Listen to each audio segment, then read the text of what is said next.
The unmarked police cruiser rolled to a stop in front of a modest single-story home on the quiet suburban street just outside Austin, Texas. It was early morning, that golden hour when the Texas sun hadn't yet turned brutal, when sprinklers were still running and coffee was still brewing in kitchens up and down the block. Neighbors watering their lawns looked up. A woman walking her golden retriever paused mid-stride.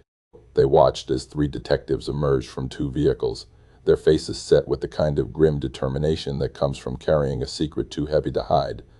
They watched as those detectives walked up a familiar driveway, knocked on a familiar door, and waited. And they watched, stunned into absolute silence, as the door opened, and someone they had known for years, someone who had lived among them, someone who had waved hello at block parties and picked up mail and mowed the lawn every Saturday, was read their rights and led away in handcuffs. This arrest, on a warm October morning in 2024, would finally answer a question that had haunted this community for 12 long years, the question that had turned neighbors into strangers and peaceful nights into sleepless vigils, the question that had broken a family and consumed investigators who couldn't let go. Who killed Rosemary Aud? Before we dive deeper into this story, take a moment to subscribe and hit that like button. Your support helps bring these forgotten stories back into the light, and it means everything to families still searching for answers. The breakthrough had come quietly, the way most breakthroughs do in the age of forensic genealogy. Not with sirens or press conferences, but with a phone call between two detectives who had inherited a case file that had grown thick with dead ends and false starts. The evidence had been sitting in storage for over a decade, carefully preserved but seemingly exhausted of its secrets. DNA samples that had been tested and retested in 2012 and 2013, with the technology available then, coming back with profiles too degraded or too common to mean anything useful. But technology doesn't stand still, even when cases do, and in 2024, what had once been impossible became routine. A new test, a new database. A family tree built from genetic breadcrumbs left at a crime scene 12 years earlier. And suddenly, impossibly, a name. A name that made the lead detective sit down hard in his chair. A name that made him pick up the phone with shaking hands. A name that would shock everyone who heard it. But to understand the magnitude of that moment, you have to go back. Back to 2012. Back to before the case went cold. Back to when Rosemary Aud was alive. Rosemary was 28 years old that summer, living in a small apartment complex not far from where she'd grown up. She had the kind of presence people noticed without her trying, the kind of laugh that made strangers turn around and smile even when they didn't know the joke. Her friends described her as loyal to a fault, the kind of person who would drive 2 hours in the middle of the night if you needed her. Her family knew her as the glue that held them together, the one who organized the birthday dinners and remembered everyone's anniversaries and never let holidays pass without making sure everyone felt included. She worked as a medical assistant at a busy clinic in town, the kind of job that requires both technical skill and genuine compassion, and she excelled at it. Patients asked for her by name. Coworkers sought her advice. She had a gift for making people feel seen. She wasn't perfect, of course. No one is. She had a temper when pushed too far, a stubbornness that could border on maddening, and a tendency to trust people more than she probably should have. She'd been through a difficult breakup earlier that year, the kind that leaves you questioning everything you thought you knew about someone. But she was rebuilding. She'd started taking evening classes at the community college, thinking maybe she'd like to become a nurse practitioner someday. She'd reconnected with old friends. She'd adopted a cat, a scraggly orange tabby she found behind the clinic, and named him Chester. She told her mother just weeks before that she finally felt like herself again, like the fog was lifting and she could see a path forward.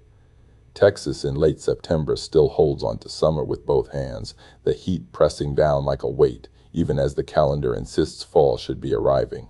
The evenings offer some relief, that brief window when you can sit outside without feeling like you're melting, when the cicadas start their nightly chorus and the sky turns those impossible shades of orange and pink that make you understand why people love this state despite the heat. Rosemary loved those evenings. She'd sit on her small patio with Chester curled in her lap, scrolling through her phone or reading a book, sometimes calling her sister just to chat about nothing in particular. September 27th started like any other Thursday. Rosemary went to work, clocked in at 7 in the morning like always, made coffee in the break room that everyone agreed was terrible but drank anyway. She saw patients, updated charts, joked with the doctor about his new grandson, ate lunch at her desk because the clinic was understaffed and someone needed to cover the phones. A coworker would later remember that Rosemary seemed happy that day, lighter somehow, and that she'd mentioned having plans that evening but hadn't specified what they were. Just plans. Just something to look forward to after a long shift. She clocked out at 5:30. Her car, a silver Honda Civic with a crack in the windshield she kept meaning to get fixed, was captured on the clinic's parking lot camera as she drove away. She stopped at a grocery store, security footage showing her picking up cat food, a frozen pizza, a bottle of wine, mundane choices, Thursday night choices. The choices of someone planning a quiet evening at home, not someone walking toward their own death. She arrived back at her apartment complex around 6:15. A neighbor saw her carrying her grocery bag up the exterior stairs to her second-floor unit number 2C. The neighbor waved. Rosemary waved back, called out something about the heat, disappeared inside. It was the last time anyone saw her alive. What should have happened next was ordinary. She should have fed Chester, heated up that pizza, maybe called her sister or watched something mindless on TV. She should have gone to bed, woken up Friday morning, gone back to work, continued the simple rhythm of a life that was finally finding its balance again. But somewhere between 6:15 that evening and 7:30 the next morning, everything went wrong. Her mother called her cell phone Friday morning. It rang and rang, went to voicemail. She tried again during her lunch break. Voicemail, she texted, no response. By Friday evening, a small seed of worry had taken root. Rosemary always answered her mother, always. Even if she was busy, she'd send a quick text. By Friday night, her mother was calling Rosemary's co-workers, her friends, anyone who might know where she was. No one had heard from her. She hadn't shown up for work.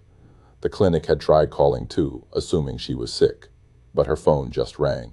Saturday morning, Rosemary's mother and sister drove to the apartment complex. They knocked on the door of 2C. Silence. They knocked again, harder, calling her name. Nothing. The sister peered through the window, hands cupped against the glass to block the glare. She could see into the living room. Everything looked normal. Too normal. No signs of struggle, no overturned furniture, nothing obviously wrong. But Rosemary's purse was visible on the kitchen counter, her keys on the hook by the door, and there, sitting in the window, was Chester, meowing. The apartment manager was reluctant at first, citing privacy policies and procedures. But something in the mother's face, in the trembling insistence that something was very wrong, convinced him. He retrieved his master key. The sister would later say that the walk from the manager's office back to 2C felt endless, her heart pounding so hard she thought she might be sick, hoping desperately that they'd find Rosemary just fine, maybe sick with the flu and her phone dead. Something simple and fixable and safe. The manager unlocked the door. It swung open. The apartment was quiet except for Chester's increasingly urgent meowing. The mother called Rosemary's name, voice cracking. The sister stepped inside, moving through the small living room toward the bedroom. The door was closed. She reached for the handle, turned it, pushed it open, and then she was screaming. The sound that came from that bedroom doorway wasn't entirely human. It was the kind of scream that comes from somewhere primal, from a place in the mind that understands before conscious thought can catch up that everything has changed, that the world has split into before and after, and there's no going back. The sister collapsed in the hallway. The mother rushed forward, and the apartment manager, acting on instinct honed from years of dealing with emergencies, pulled them both back, guided them out of the apartment, told them not to look, even though it was far too late for that. He called 911 with shaking hands. Police and paramedics arrived within 6 minutes, but there was no rush anymore. There was nothing to save. Rosemary Aud had been dead for approximately 36 hours. The crime scene itself told a story that detectives would spend weeks trying to fully decode. Rosemary's body was found in her bedroom, on the floor between the bed and the closet. She was still wearing the clothes she'd worn home from work that Thursday, the light blue scrubs top and black pants that were her daily uniform. There were clear signs of a violent struggle. Furniture was displaced. Items from her nightstand were scattered across the floor. The lamp had been knocked over. But the violence hadn't started in the bedroom. Investigators found evidence throughout the small apartment that something terrible had unfolded in stages. A chair in the kitchen was overturned. There was a broken glass near the sink. Small details that painted a picture of someone fighting for their life, of chaos erupting in a space that should have been safe. The medical examiner would later determine that Rosemary had died from asphyxiation combined with blunt force trauma to the head. Defensive wounds on her hands and arms told investigators she had fought hard. DNA evidence was collected from beneath her fingernails, from her clothing, from surfaces throughout the apartment. In 2012, this felt promising. DNA was supposed to be the magic bullet, the thing that solved cases and put criminals away. But DNA is only useful if you have something to compare it to, and the profile they extracted from the crime scene didn't match anyone in the system. Not in the Texas database, not in the National CODIS database, not anywhere. It was a genetic ghost, evidence of someone's presence but no name attached to it. The investigation consumed the small police department. Every detective available was assigned to the case, working 16-hour days in those first crucial weeks. They interviewed everyone in the apartment complex, every single resident, maintenance worker, and regular visitor. They pulled surveillance footage from nearby businesses, tracking cars entering and leaving the area that Thursday evening. They built timelines, checked alibis, followed every lead, no matter how thin. Rosemary's recent ex-boyfriend was looked at closely. The breakup had been difficult, and there were text messages that showed tension between them. But his alibi was airtight. He'd been at work until 9 that Thursday night, with multiple co-workers confirming his presence, and security footage from his own apartment building showing him arriving home around 9:30. He tried calling Rosemary Friday morning too, worried when she didn't respond, not knowing she was already gone. They looked at a co-worker who had asked Rosemary out repeatedly despite her declining, someone who couldn't seem to take no for an answer. But he'd been out of town that entire week, visiting family in Oklahoma, with credit card receipts and witnesses to prove it. They investigated a neighbor who had noise complaints filed against him and had reportedly made Rosemary uncomfortable. They brought him in for questioning. He was defensive, angry, clearly hiding something. Turned out he was hiding a marijuana growing operation in his apartment, terrified of being busted. Not a murderer, just someone with different problems. Every promising lead crumbled. Every suspect was eliminated. The DNA found at the scene didn't match anyone they investigated. It was maddening, like trying to grab smoke. Detectives knew that someone had been in that apartment with Rosemary. Someone had struggled with her. Someone had killed her. Someone had walked away and was now living their life as if nothing had happened. But who? The public appeal brought in hundreds of tips.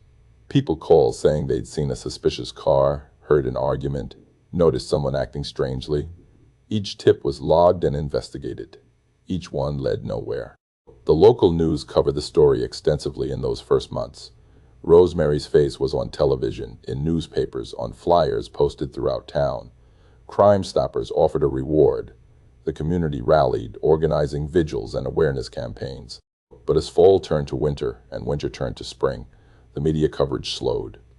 Other crimes happened. Other stories took precedence. The detectives kept working, but they were running out of angles to pursue. By the first anniversary of her death, September 2013, the case was effectively cold. Not officially, never officially, but in the quiet way the cases go cold when there's simply nowhere left to turn. The lead detective, a man named Robert Chen, who had 23 years on the force, kept the file on his desk. He'd pull it out every few weeks, read through it again, hoping something would click, some detail he'd missed. His colleagues told him he was too close to it, that he needed to step back. But how do you step back from injustice? How do you make peace with the fact that someone is out there, free, while a young woman who did nothing wrong is in the ground? Rosemary's family struggled to function in a world that no longer made sense. Her mother developed insomnia, lying awake night after night wondering who had taken her daughter and why they weren't paying for it. Her sister went to therapy, trying to process not just the grief, but the trauma of being the one who found her, the one who would forever carry those images in her mind. Her father, a quiet man who'd always believed the system worked, who'd trusted that police and justice and order meant something, felt that faith crumble. The family attended every court hearing when other cases went to trial, watching other families get closure, get answers, get something resembling justice, and wondering why that wasn't them. The community changed too, in subtle ways. The apartment complex where Rosemary had lived saw a spike in vacancies. People didn't want to live where something so terrible had happened. Those who remained installed extra locks, security cameras, motion sensor lights. The parking lot that had once seen residents chatting casually in the evenings became a place people hurried through, keys already in hand, eyes checking shadows. Trust eroded. If someone could be murdered in her own home in a quiet complex in a safe neighborhood, then nowhere was truly safe. And if her killer could vanish without a trace, then anyone could be dangerous. Years passed with the particular cruelty that time has when you're waiting for something that won't come. Rosemary would have turned 30 in 2014. Her family gathered quietly, toasting to her memory with tears streaming down their faces. 31 in 2015. 32 in 2016. Each birthday, a reminder of all the life she should have been living. Somewhere out there, someone knew what happened in that apartment. Somewhere out there, someone was carrying the weight of what they'd done. Or maybe they weren't. Maybe they slept fine at night. Maybe they'd compartmentalized it, tucked it away, moved on with their life while the Odd family remained frozen in September of 2012. Detective Chen retired in 2017, but before he left, he made the incoming detective promise to keep the case active. He handed over his personal notes, the observations and theories he developed over 5 years of obsession. The new detective, a younger woman named Sarah Vega, took the file seriously. She understood what it meant to inherit a case like this, to become the keeper of someone's quest for justice. She re-interviewed witnesses, looked at the evidence with fresh eyes, but came to the same dead ends. The DNA didn't match anyone. Without that match, without new evidence, there was nothing to pursue. In 2019, the apartment where Rosemary died was finally rented again after years of sitting empty. The new tenant didn't know the history at first, but neighbors told them soon enough. Ghost stories have a way of spreading. The tenant moved out after 3 months, claiming they never felt comfortable there, that something about the space felt wrong. It sat empty again. The 10th anniversary came in 2022. The local news ran a retrospective piece, interviewing Rosemary's mother, who had aged a decade beyond the actual years. She made another appeal. "Someone knows something," she said, looking directly into the camera with eyes that had cried all their tears. "Someone out there knows who did this. Please, please come forward." The segment aired on the evening news. Tips came in. None of them panned out. The cycle continued. But something was changing in the world of forensic investigation, even if it wasn't visible yet to those waiting for answers. Genealogical DNA databases were exploding in popularity. Millions of people were sending their spit to companies trying to find out their ethnic heritage or locate distant cousins. They were building family trees, connecting branches, making their genetic information searchable. Most of them never considered that they might be creating a tool that would revolutionize criminal investigations. Most of them never imagined that their curiosity about ancestry might one day help solve a murder. Detective Vega attended a conference in early 2024 about advances in cold case investigation. A speaker presented on forensic genealogy, on cases that had been cracked after decades using this new technique. She sat in that conference room, her mind racing back to that file she'd inherited, to that DNA profile sitting in evidence with no match. After the presentation, she approached the speaker. They talked for an hour. She went back to her department and made the case for funding. The DNA was old, yes, but it had been carefully preserved. It was worth a shot. The worst that could happen was nothing, which was already where they were. In March of 2024, DNA from the Rosemary Odd crime scene was sent to a specialized lab that worked with law enforcement on forensic genealogy cases. The sample was analyzed, a profile was built, and genealogists began the painstaking work of building a family tree from genetic matches. It took months. It required skill, patience, and expertise. But slowly, branch by branch, generation by generation, the tree took shape. And at the end of one particular branch, highlighted and circled and triple-checked, was a name that made Detective Vega pick up her phone and call the district attorney before she even finished reading the report. They had a match. After 12 years, they finally had a match. And the name attached to that DNA was going to change everything. The science behind forensic genealogy sounds complicated, but the concept is surprisingly straightforward. When someone commits a crime and leaves DNA behind, they're leaving a genetic signature that connects them not just to themselves, but to their entire family tree. Every person shares DNA with their parents, their siblings, their cousins, stretching back through generations. What forensic genealogists do is take that crime scene DNA, identify genetic markers, and then search through public genealogy databases looking for matches. Not exact matches necessarily, but partial ones. Second cousins, but third cousins once removed. People who share enough DNA to indicate they're related. Then, armed with those matches, genealogists build family trees backward and forward in time, using birth records and death certificates and marriage licenses, following the branches until they narrow down to a pool of possible suspects. From there, traditional detective work takes over, and that's exactly what happened with Rosemary Ort's case. The DNA from her apartment, preserved carefully for 12 years in the evidence locker, yielded several genetic matches when run through the databases. None were close relatives, but there were enough third and fourth cousins to build a framework. The genealogist assigned to the case, a methodical woman who'd helped solve 17 cold cases in the past 3 years, started constructing the family tree.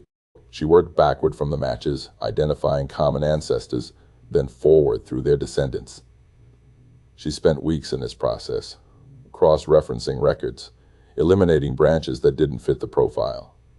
The killer had to have been in Texas in September 2012, had to have had access to Rosemary or her apartment, had to fit the general parameters of the DNA profile, which indicated male sex. As the tree took shape, names began to emerge. Distant relatives who had descendants living in Texas. The genealogist narrowed it down, consulting with Detective Vega regularly, comparing the tree against what was known about the case. They were looking for someone who would have been between 20 and 50 years old in 2012. Someone who had a connection, however tangential, to Rosemary or her world.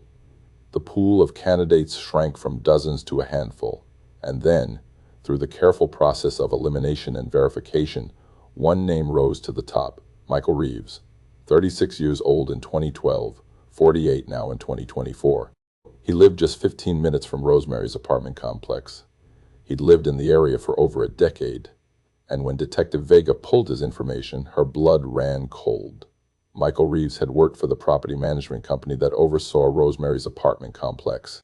Not as the on-site manager, but as a maintenance contractor who was called in for repairs and renovations. He had keys, he had access, he had opportunity. The question was motive and connection. Had Rosemary known him? Had she complained about something that drew his attention? Had their paths crossed in a way that sparked whatever darkness led him to her door that September evening? Detective Vega began the careful work of confirming the genealogical match through traditional investigation. She couldn't just arrest someone based on a family tree. She needed to be certain. She pulled Michael Reeves's records. No criminal history beyond a DUI in 2008. He'd been married in 2010, divorced in 2008-10. Had 2 kids who lived with their mother. He'd worked steadily for the property management company until 2015, then moved to a different contractor firm. Now he worked as an independent handyman, living in that modest house in a quiet subdivision where nothing exciting ever happened. She dug deeper. Phone records from 2012 were long gone, but she found the work orders from the apartment complex. In August of 2012, Unit 2C, Rosemary's apartment, had requested a repair for a leaking faucet. Michael Reeves had been assigned the job. He'd been inside her home. He'd met her, however briefly. The timeline was coming together, but Vega needed more. She consulted with the district attorney. They needed either a direct DNA sample from Reeves to confirm the match, or enough circumstantial evidence to justify an arrest warrant. They decided on surveillance first. For 2 weeks in September 2024, unmarked cars watched Michael Reeves. They documented his routines, his habits, where he went, and who he saw. They watched him drop off his kids after his weekend visitation, watched him stop at the hardware store, watched him live a completely normal life. And all the while, they were waiting for an opportunity to collect his DNA legally. It came at a coffee shop where he stopped most mornings. After he left, they retrieved his discarded cup. The DNA on that cup was sent for expedited testing, compared against the profile from Rosemary's apartment. The results came back on October 1st, 2024. Matched 99.9% probability that the DNA found at the crime scene belonged to Michael Reeves. Detective Vega sat with the report in her hands, reading it 3 times to be absolutely certain. 12 years. 12 years this man had been living 20 minutes from where he'd murdered Rosemary Aud. 12 years he'd gone to work, paid his bills, raised his kids, slept in his own bed while Rosemary's family couldn't sleep at all. The rage she felt was white-hot and professional all at once. She called the district attorney. An arrest warrant was drafted. A tactical plan was put in place. They chose early morning for the arrest, wanting to take him at home before he left for work, wanting to control the situation. Detective Vega barely slept the night before. She kept thinking about Detective Chen, retired now and living in Arizona, who'd spent 5 years of his life on this case. She called him that night, told him they had a suspect, told him an arrest was happening in the morning. There was silence on the other end of the line for a long moment, and then she heard something that might have been crying or laughing or both. "We got him," Chen said. "After all this time, we actually got him." The morning of October 3rd, 2024, the same morning that opened this story, Detective Vega and 2 other officers approached the home of Michael Reeves. The neighborhood was just waking up. Sprinklers were on. People were leaving for work. It looked like every other quiet suburban morning in Texas. Vega knocked on the door. She heard movement inside. The door opened. Michael Reeves stood there in jeans and a t-shirt, coffee mug in hand, looking confused at the presence of police on his doorstep. His face showed no recognition, no guilt, no fear, just confusion. "Detective Sarah Vega," she said, showing her badge. "We need you to come with us." The confusion shifted. His eyes darted past them to the cars, to the neighbors who were starting to watch. "What is this about?" he asked. His voice was steady, but his hand on the doorframe had gone white-knuckled. "We have a warrant for your arrest in connection with the murder of Rosemary Aud," Vega said, and she watched his face carefully as she said the name. There it was, a flicker of something, recognition, fear. The color drained from his face. The coffee mug slipped from his hand, shattering on the tile entryway. "I don't," he started, then stopped. "I want a lawyer." He was read his rights. Handcuffed, led to the patrol car. Neighbors stood in their driveways, mouths open, phones out, recording. The man they'd known as Mike, who'd fixed their decks and installed their ceiling fans, who'd coached Little League one summer, who seemed so normal, was being arrested for murder. For a murder that happened before most of them had even moved to this neighborhood. The shock rippled outward in real time. At the police station, Michael Reeves sat in an interrogation room with his court-appointed attorney and said nothing. He invoked his right to remain silent and maintained it. But the evidence didn't need his confession. The DNA was ironclad. The work orders proved he had access to Rosemary's apartment.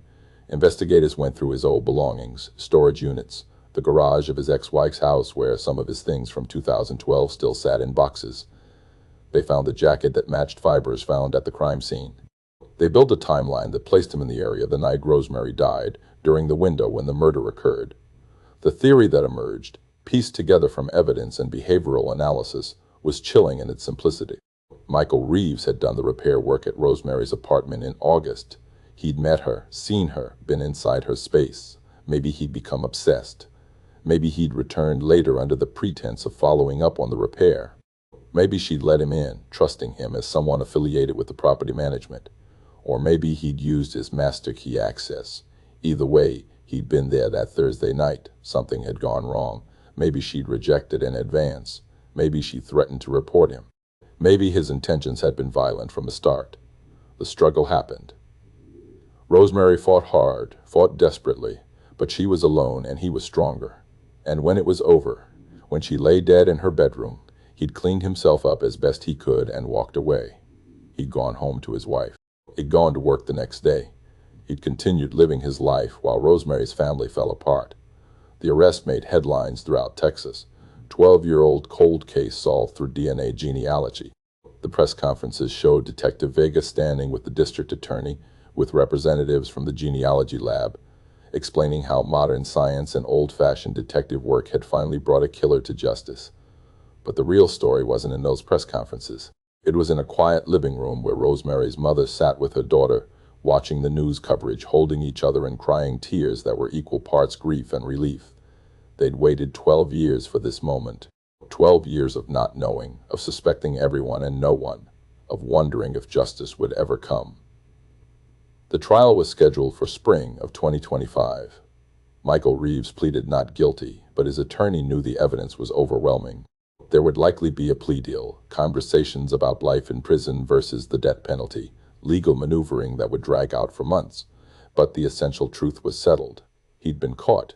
The man who killed Rosemary would finally face consequences. In November of 2024, Rosemary's family visited her grave for what felt like the first time they could breathe there.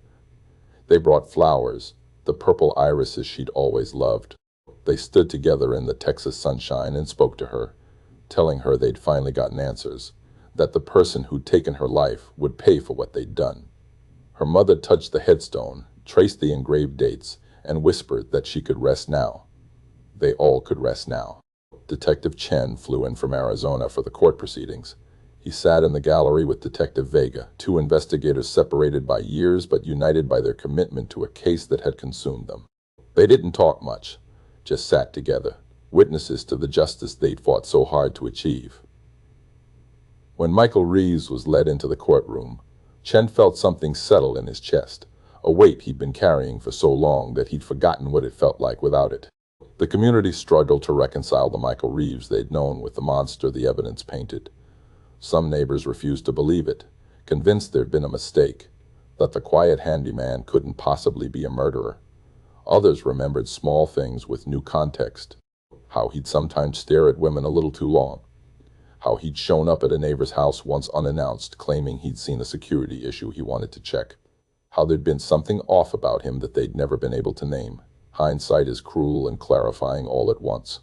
For the genealogist who doped the family tree that led to Reeves, this was case number 18.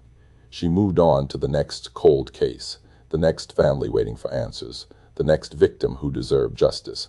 But she kept a folder with Rosemary's information, added it to her wall of solved cases. Each one represented years of someone's grief, transformed into resolution. Each one mattered. The technology that solved Rosemary's case is solving others every month now. Cold cases from the 70s, 80s, 90s, and early 2000s are being reopened, re-examined, resolved. Families who'd given up hope are getting phone calls from detectives saying they've made an arrest. Killers who thought they'd gotten away with it are discovering that time and distance aren't protection anymore, that the DNA they left behind decades ago has been waiting patiently for science to catch up. It's a revolution in justice. Quiet, but profound. But beyond the science and the headlines and the courtroom drama, this story is really about Rosemary. About a 28-year-old woman who loved her family, who was good at her job, who rescued a stray cat and was rebuilding her life. She didn't deserve what happened to her. She deserved to turn 30, 40, 50. She deserved to maybe become that nurse practitioner she'd been thinking about. She deserved to fall in love again, to have lazy Sunday mornings and inside jokes and all the small beautiful moments that make up a life. What she got instead was violence and darkness, and 12 years of being a case number instead of a person. The resolution of her murder doesn't erase that loss. It doesn't bring her back. Her mother will still wake up missing her daughter. Her sister will still carry the trauma of that discovery. The years they lost can't be recovered. But there is something in knowing, something in justice delayed being better than justice denied. Something in the fact that Rosemary's killer didn't get to walk away free forever. That eventually, finally, the truth came out. Where are you watching this from today? Drop a comment and let me know. And if you have any thoughts about this case, about the power of forensic genealogy to solve cold cases, or about Rosemary's story, share them below. These conversations matter. These stories matter. Remembering matters. On what would have been Rosemary's 41st birthday in 2026, her family plans to establish a scholarship in her name for students pursuing careers in healthcare. They want something good to grow from the tragedy, want her name to mean more than just a murder case, want young people who share her compassion and dedication to have opportunities she never got to fully realize. It's a small thing in the face of such enormous loss, but it's something. A way of keeping her present in the world, of making sure she's remembered not just for how she died, but for how she lived. The apartment where Rosemary spent her last moments has been renovated completely. New floors, new paint, reconfigured layout. The physical space bears no resemblance to what it was in 2012. But on quiet nights, some residents of that complex still think about what happened there, still lock their doors a little more carefully. Still feel grateful for technology that turned impossible cases into solvable ones, for detectives who refused to give up, for genealogists who built family trees that led to killers. Michael Reeves will likely spend the rest of his life in prison. The legal proceedings continue, but the outcome feels inevitable. He'll grow old behind bars, while Rosemary stays forever 28 in photos and memories. There's a certain poetry to that, if poetry is the right word for justice that came too late to matter to the victim, but still matters to everyone she left behind. In the end, this case is a reminder that time doesn't erase crimes, that evidence waits patiently even when investigators have to move on, and that families deserve answers even when those answers take 12 years to arrive. It's a reminder that the person fixing your sink or mowing your lawn or living next door might be carrying secrets darker than you could imagine. It's a reminder that evil often looks ordinary, that monsters don't announce themselves, that trust can be weaponized by those willing to exploit it. But it's also a reminder that justice, however delayed, is still worth fighting for, that cold cases aren't hopeless cases, that science and dedication and refusal to forget can combine to solve even the most intractable mysteries. Detective Chen used to say that every victim deserves someone who won't let their case die, who'll keep asking questions and following threads and believing that somewhere, somehow, there's an answer waiting to be found. He was right. Rosemary deserved that. Her family deserved that. And after 12 long years of waiting and hoping and grieving, they finally got it. The story of Rosemary will continue to be told in courtrooms and true crime documentaries and conversations about the power of forensic genealogy. But perhaps the best way to honor her memory is simply to remember her as she was, a young woman with a bright future who loved her family and her cat and was trying her best to build a good life. She mattered before she was murdered. She matters still. And now, finally, the person who took her life will answer for what they did. It won't bring her back, but it's something. In a world where too many cases go unsolved and too many families wait forever for answers, sometimes something is everything.